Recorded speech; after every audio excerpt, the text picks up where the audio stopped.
Sa'yo, alas 7 na.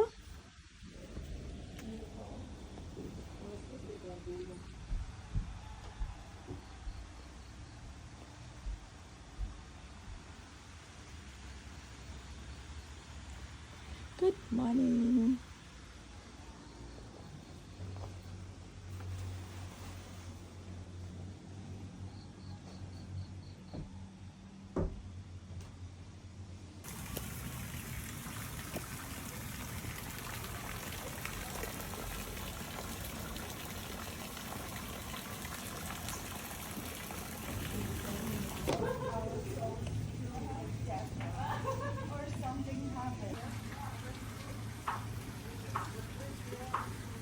We planned na maaga kami magtutour ngayong umaga, pero I begged my sister to let us have some time na makatulog ng konti at ma-enjoy naman yung place. So what mo?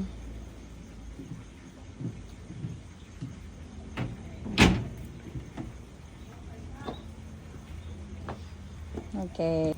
Papakita ko sa inyo ang raw. Okay, ano yung kanyang itsura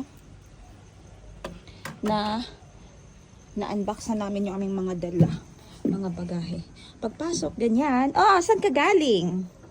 Sa kuweba ng Kaligayahan. Galing siya sa comfort room. Andun sa baba, oh. Ayan. Kaya nga, Kaligayahan. Kaligayahan.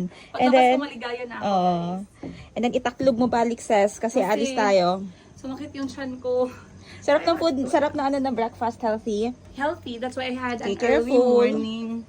Close the kuweba. Ayan.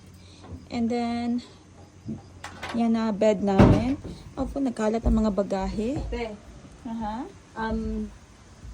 expectation, you go down, enjoy valley, reality. Pagharap dito, salamin.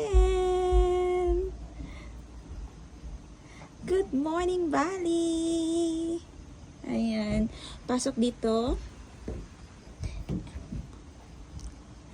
Of course, aura-aura ang inyong Disney princess. Mawawala ba ang aurahan? Tumaba lang tayo pero hindi mawawala ang aurahan, diba? Okay, pagpunta dito, ayan na. Nagpa-practice ng TikTok ang aking kapatid. Ayan, no. Ganda ng view namin, no? Tama ba?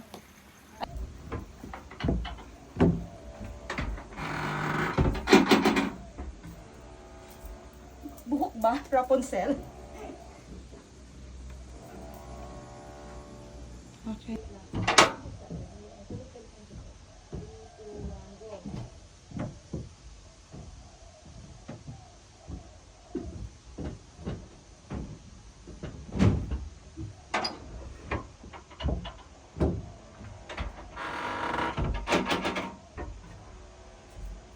Buhok ba? Rapunzel?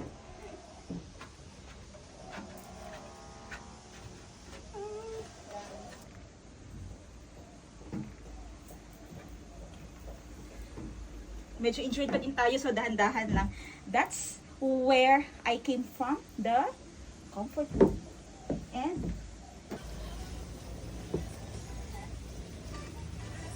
natalawa God.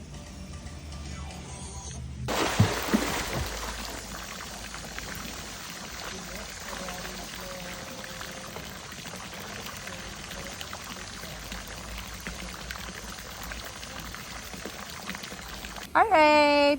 Tanungin natin lang yung ate ko kung ano yung nasa floating basket niya, guys. Kasi like I said, it's our first time to experience the floating basket thing. Hindi katulad ng iba na ang dami nila na-experience na ganito sa mga resort. For us, this is our first experience but special here in Bali. What do you have there? I ordered dragon fruit smoothie. Yeah. And then, of course, with our breakfast, we have this Omelette. Kasali na yung bread sa package natin ng ating accommodation. And then, yours, the sunny side up. Aha. Included na dyan yung fruit platter. And I ordered an extra add-on pancake. Yes. Yun lang basically. And then they just give us the free Special buko buko here. from their tree. Butong. And of course, the view is for free. So, lahat